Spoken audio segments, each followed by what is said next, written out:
Alright, today we're going to make some blueberry pancakes. Another really simple recipe at home.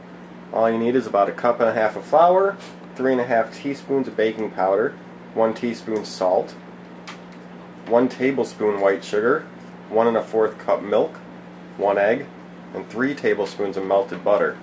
So I'm going to use a whisker and go ahead and add all my ingredients to this bowl, and then whisk it up, and then after it's all whisked up, then I'll add the blueberries to it. So you can make this with or without blueberries, or you could actually add almost anything to this batter. You could add chocolate chips, add other types of fruit, but I prefer to add blueberries. So let's go ahead and get it mixed up. Alright, so I mixed up my batter, and it's okay if it's a little lumpy. There's going to be a little bit of clumps in it. That's completely normal. Just get it mixed up as good as you can. And then blueberries here, add in as much as you want. I'm going to add in probably about half of this. Probably good for me, and I'll save the little bit I got left here for next time. And don't whisk these in, you don't want to break them all up. I'm just getting them mixed in, but I'm not stirring hard because you'll just break all the blueberries. So now we got our batter. Now we got our batter with our blueberries. Next step is just go over to the stove. You want your pan heated up on a medium-low heat before you throw these on. So I'm going to let my pan heat up, and then we'll head over there. Alright, so now we're at my pan and it's heated up. You know your pan's heated up if you take some water, put it on there, and it all sizzles away, but you don't want it too hot that you're going to burn them. I've got mine on a medium-low heat. So now I'm going to take some batter here. I'm going to take probably about 1/4 cup and pour it in. And as you can see, the blueberries are just mixed in there. And we got to let this cook now until the bubbles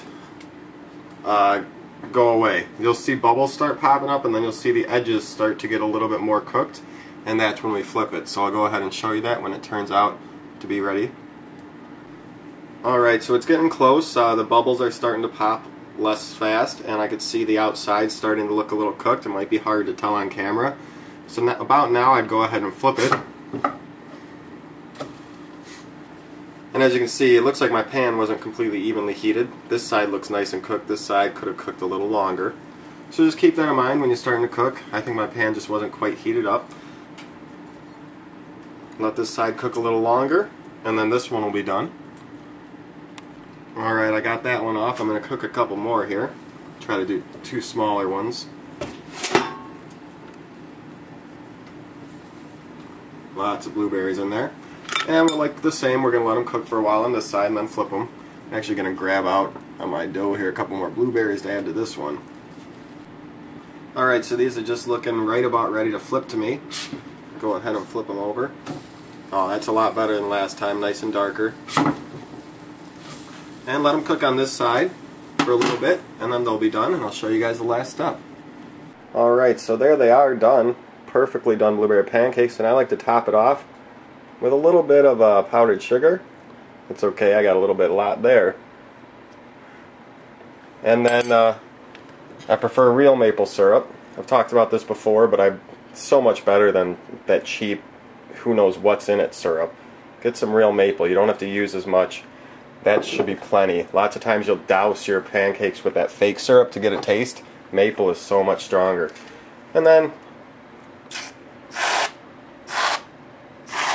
might as well throw on some whipped cream.